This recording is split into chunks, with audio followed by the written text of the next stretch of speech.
The year of 1066 is chiefly remembered for the iconic and decisive Battle of Hastings, in which William, Duke of Normandy, triumphed over the newly crowned English king Harold Godwinson, setting the stage for his Norman conquest of England.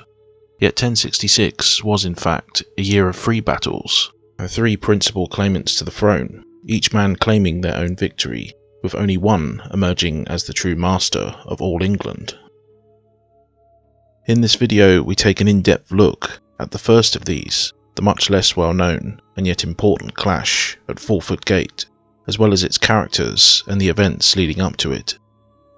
The battle and the whole Norse 1066 campaign had its genesis the year before in 1065, and perhaps even further back than that. The powerful Godwinson family stood tall in 1065 as the effective masters of England, with Tostig, Earl of Northumbria, having ruled his province for some 10 years. Three of his other brothers similarly held earldoms. Gurth had East Anglia, Leofwine an inland small patch. However, most important was Harald. As Tostig's older brother, Harold Godwinson had taken over his father's lands as Earl of Wessex in 1053, ruling effectively as King Edward's right-hand man. Yet Harold's appointment of Tostig to Northumbria in 1055 sowed the seeds that led to his eventual downfall and their clash later on in 1066. Back in 1055, Elfgar, a prickly lord who rebelled in league with the Welsh king Grufford when Tostig was appointed Earl of Northumbria over him. He was eventually brought to heel through negotiation by Earl Harald, King Edward's right-hand man, but resentment still smouldered. Yet if Elfgar was not happy at the encroaching Godwinson domination of the major earldoms in 1055, then his head must have spun with rage in late 1057, when King Edward's nephew Ralph died, leaving his earldom on the Welsh borderland vacant. Quite reasonably not expecting Elfgar to be an effective stopgap against the aggressive Welsh king Grufford, who had so recently been his ally, King Edward appointed yet another Godwinson, Leofwine, as Earl of part of Ralph's lands, while Harold took the rest. Enraged at this perceived encirclement, Elfgar rebelled once again in 1058, and once again was mollified with increases in land for both himself and his ally Grufford. However, the king, and especially Harold Godwinson, would not forget Grufford's complicity in Elfgar's rebellion. 1058 was indeed much more serious a threat to the stability of England, given Elfgar and Grufford formalised their partnership through marriage of the former's daughter Edith to Grufford. The troubles of 1058 had also spilled out of the border region, with the rebel Earl and Grufford also allying with some Norse raiders under King Magnus of Norway. The Norse raided the West Northumbrian coast to the anger of Elfgar's old rival Tostig. This was the second major incident souring relations between Tostig and Elfgar's family. Sometime in 1062, the Mercian Welsh problem died down, as Elfgar himself died, leaving Grufford vulnerable. 1063 was the crunch year for the Welsh, as Harold decided to crush them once and for all. With his brother Tostig's help, he invaded Wales in a two-pronged campaign. Harold, embarking with a fleet from Bristol, raided and burned along the Welsh coast, before moving into the interior and scoring many minor victories, marked, according to Gerald of Wales, by many stone markers, with the inscription Hic Fut Victus Heraldus, or Here Harold was victor, dotting the country. These frequent minor victories drove Grufford into the rugged terrain of Snowdonia, but also alienated the Welsh king's supporters from him. Grufford effectively became an outlaw in his own lands, his supporters desperate to appease the English invaders. On August 5th of 1063, Grufford finally met his end at the hands of a certain Sinan, son of Iago, who took his severed head and placed it before Harold, signalling their submission. Tostig had led the land force of cavalry into Wales, probably via Chester, the first Northumbrian leader to do so, and so had effectively closed the trap on Grufford there. Grufford's grisly demise made Elfgar's daughter Edith a widow, a fact not lost on the lady's brothers, Edwin and Morcar, who by now probably harboured an unhealthy hatred for the Godwinsons, and Tostig in particular.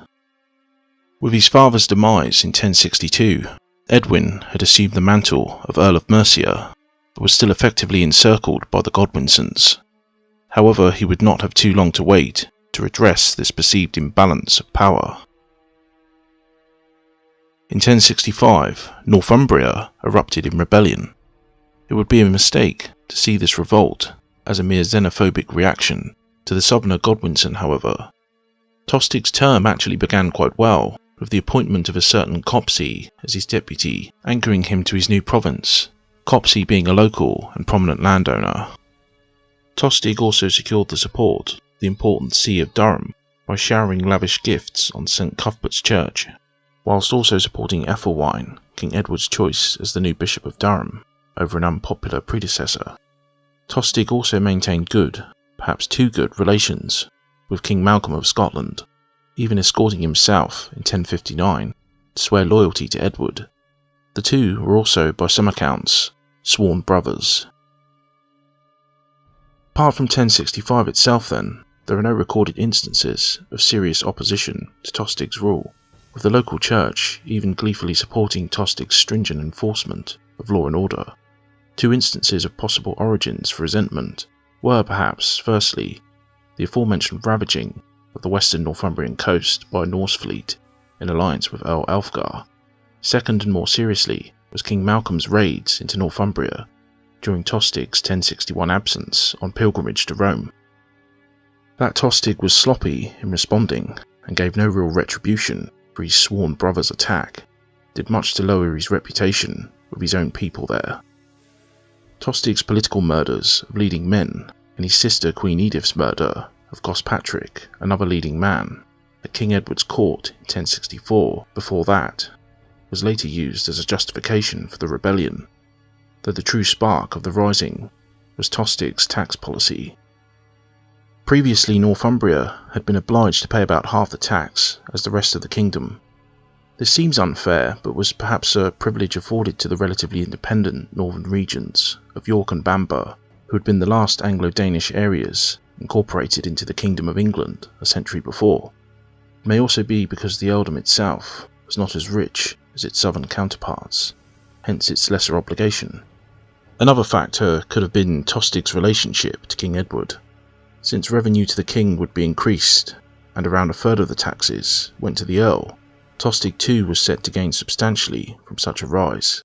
Given his stricter enforcement of law and order, as well as his probable expenses incurred during his participation in the Welsh campaign of 1063, such an influx into his own coffers was perhaps welcome.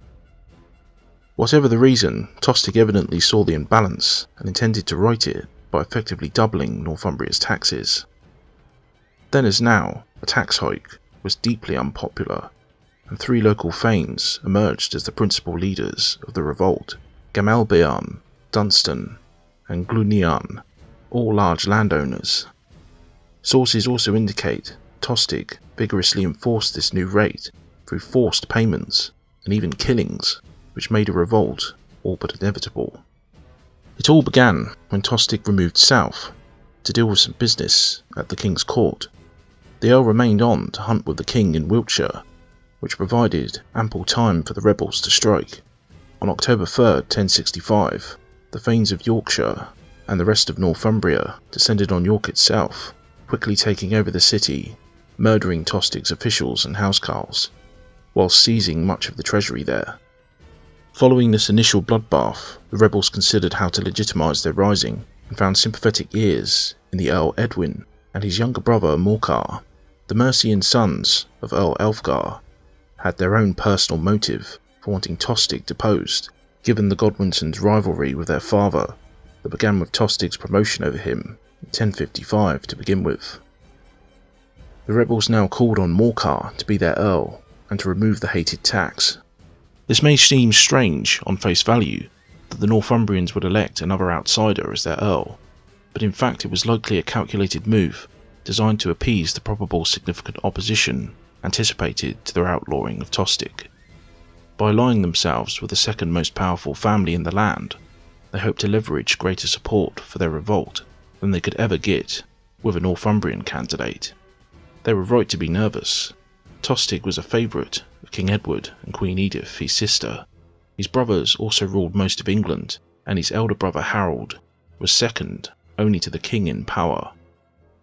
Nevertheless, the rebels advanced south, meeting up with Edwin, who was supported with his full force and some Welsh allies at Northampton. Soon after, Earl Harald arrived, but alone and with the obvious intention to talk, not to fight. Though it is likely that Tostig enjoyed great support to begin with, as Harold talked at length with the men of Northumbria, it became clear that they would in no uncertain terms accept Tostig back as their Earl. At a later council of Oxford, Harold made one of the most important, perhaps surprising decisions of his entire life. Despite his initial support for his brother, he recommended that the king give in to the rebel demands, or prepare for a civil war which would leave England fatally weakened, with the threat of invasion looming. King Edward notably was willing to use force to restore his favourite, but Harold was not. This explosive revelation must have been a galling shock for the family, especially Tostig himself. When he had sufficiently recovered his resolve, Tostig angrily accused his brother of concocting the whole affair just to remove him, a dangerous rival, from his position. Perhaps an underhanded hint from Tostig, and Harold's own ambitions for the throne were far from a closely guarded secret. Harold felt the accusation serious enough to swear publicly that this was not the case. The incident, though, split the Godwinson family in two. Queen Edith and King Edward staunchly supported Tostig. Guyfer, the family matriarch, was grieved at her son's eventual banishment. It's possible Gurth was closer to Tostig, having accompanied him and his father to Flanders in 1051 during the family's exile, though Leofwine seems more neutral. Both younger brothers ultimately appeared to have accepted their brother's decision, as both loyally served him, even to their deaths at Hastings. King Edward, impotent to control events, finally consented and sent Harold back to Northampton to confirm that Morcar was now Earl of Northumbria. The rebels were pardoned and the hated tax was removed. Tostig, unwilling to accept the king's endorsement of this settlement, was sent into exile as punishment. He gathered up his wife, retinue, including some loyal thanes, and sailed angrily to the court of his brother-in-law Count Baldwin of Flanders. The whole series of events clearly had a debilitating effect on King Edward as his health began to sharply decline thereafter.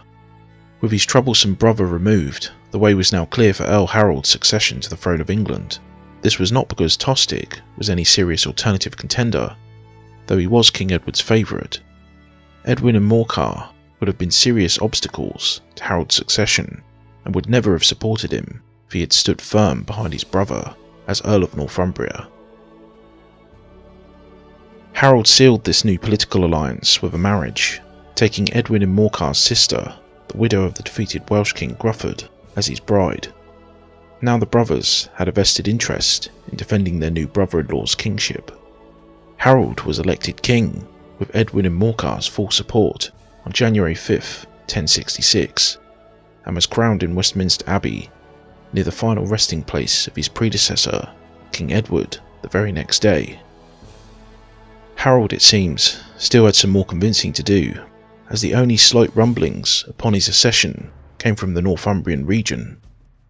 Perhaps they thought that now he wore the crown, that his unpopular brother Tostig would be restored to influence and exact his revenge.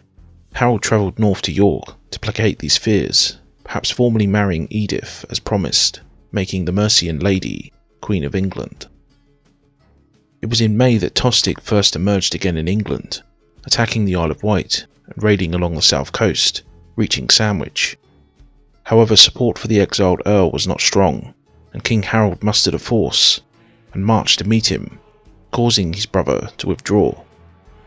Tostig instead chose to sail northwards, perhaps in an attempt to muster more support in his former earldom, and eventually found himself in Lincolnshire.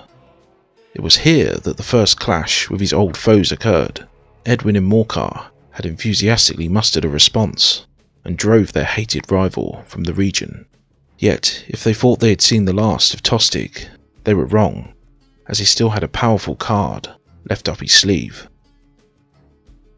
At some point during the year, probably the early summer, Tostig had travelled widely, sending messages, and even having audiences by some accounts, with Duke William of Normandy, who was himself preparing his own invasion in northern France. Sweyn Estrefson, King of Denmark, and most notably Harald Sigurdsson, King of Norway. After some persuasion, it was the latter whom Tostig convinced to aid his restoration as Earl of Northumbria. He assured the great Norse king that he would receive ample support in his own lands, embellishing the truth by claiming his brother was unpopular in the country. Tostig furthermore pointed out that Hardrada too had a claim to England, though in truth he merely had a flimsy claim deriving from the agreement made between his dead nephew Magnus and King Harthacnut, Canute the Great's son, dating back to 1036, when both men agreed to accept each other as their heirs. In any case, Hardrada was an experienced military man, having served long years abroad in the service of the Eastern Roman Emperor as a member of the famed Varangian Guard. The Norse king had even fought, was supposedly wounded in his first battle alongside his brother at the Battle of Stiklestad at age just 15, 1030. At 6'6" and fighting under the raven banner of his ancestors, Tostig must have felt smug that he had found the perfect man for the job of humiliating his treacherous brother, taking from him the kingship, just as Harold had helped to take away his earldom. Hardrada agreed to rendezvous with Tostig sometime in July or August of that year at the Humber estuary. At the end of August 1066, Harold of Norway embarked from his homeland, using the same northerly winds that kept Duke William in port, his fleet consisting of perhaps 300 dragon-headed ships, and his army an impressive 12,000 or so Norsemen. Hardrada's fleet stopped off at the Orkneys and Shetlands before heading south. The Norse first made landfall at Cleveland, where they raided and gutted Scarborough, either killing or enslaving its inhabitants. They easily brushed off the various small local forces sent against them, including a more sizable contingent sent by the Earls Morcar and Edwin and Holderness. Following this, the Norse fleet finally entered the Humber estuary, where, as agreed, Tostig joined Hardrada with his remaining ships and Flemish mercenaries. They then proceeded to Rickel, where they anchored their ships, which were guarded by Olaf and Eystein Ori. Making their way inland with around half their full force, around 6,000 men, Hardrada and Tostig headed towards York via two roads that snaked apart and converged at a place called Water Fulford. It was here that Harold noticed some activity ahead. It was Edwin and Morcar, and they had formed their own men up at a defensive stance near Fulford Gate, around half a mile from York itself. The date was September 20th, 1066. The English army was around the same size as Hardrada's, at about 6,000 men, or perhaps slightly smaller, and formed about the core of both Earls' housecarls, was the local levy or fyrd units. Morcar positioned himself on the left flank of the English line, protected by marshy ground, while the right flank, under Edwin, was anchored against the River Ouse itself. Clasping their shields together, the English awaited the Norse attack on the northern side of the Germany Beck, a small tributary of the Ouse. The tension must have been unbearable as the Beck, swollen by high tide, separated the two forces. King Harold, in overall command, placed Tostig with his own retinue of Flemish mercenaries and troops opposite Morcar, his hated rival, on the right. Hardrada himself was on the left, which arched back and away towards the Ouse, roughly opposite Edwin. This deployment is interesting and may be reflective of King Harold's greater experience, given that he knew that his much weaker right flank opposing Morcar would certainly be an enticing prospect for the Northumbrian Earl, and so it proved. Once the Beck lowered sufficiently, perhaps buoyed up by his previous easy encounter with Tostig in Lincolnshire, charged at his foe, and, perhaps as expected, drove him and his men back. Meanwhile, Hardrada and his larger, more seasoned Norse contingent advanced towards Edwin and his numerically inferior Mercians, driving them back from the Beck. before breaking his lines with much slaughter. The remnants of Edward's shattered lines fled towards York, while King Harold calmly wheeled his men about and southwards to close up Morcar. Morcar's initial charge had seemingly carried all before it. However, elation must have blackened into terror as the sight of the royal standard, the land ravager, swooping in from above, as King Harold and his chosen men smashed into his flank, dealing death and dismemberment in the thick of battle. Within minutes, fortune's wheel had decisively turned. Morcar's men tried to escape the pincer by edging towards the marshy ground, but this merely increased the casualties, the Englishmen either being cut down by Norse axes or sucked into the waiting quicksands. Those few who managed to escape the initial clash on the right of Morcar's block tried fleeing towards the ooze, in which many drowned. As for the hapless Edwin and Morcar, both survived and headed towards York, which promptly surrendered to Harold on 24th of September. The city was actually spared, but agreed to feed the Norwegian host and for their men to join Hardrada on his march south. They also agreed to give hostages in the normal way, at an agreed location the next day. For King Harold Godwinson back in London, the failure of his northern Earls had been a disaster. He still considered the threat from William the greater of the two, but it was perhaps his distrust of the brothers, or a sense that if he wanted it done, he would have to do it himself, that caused him to begin his own preparations to meet the Norse threat head on.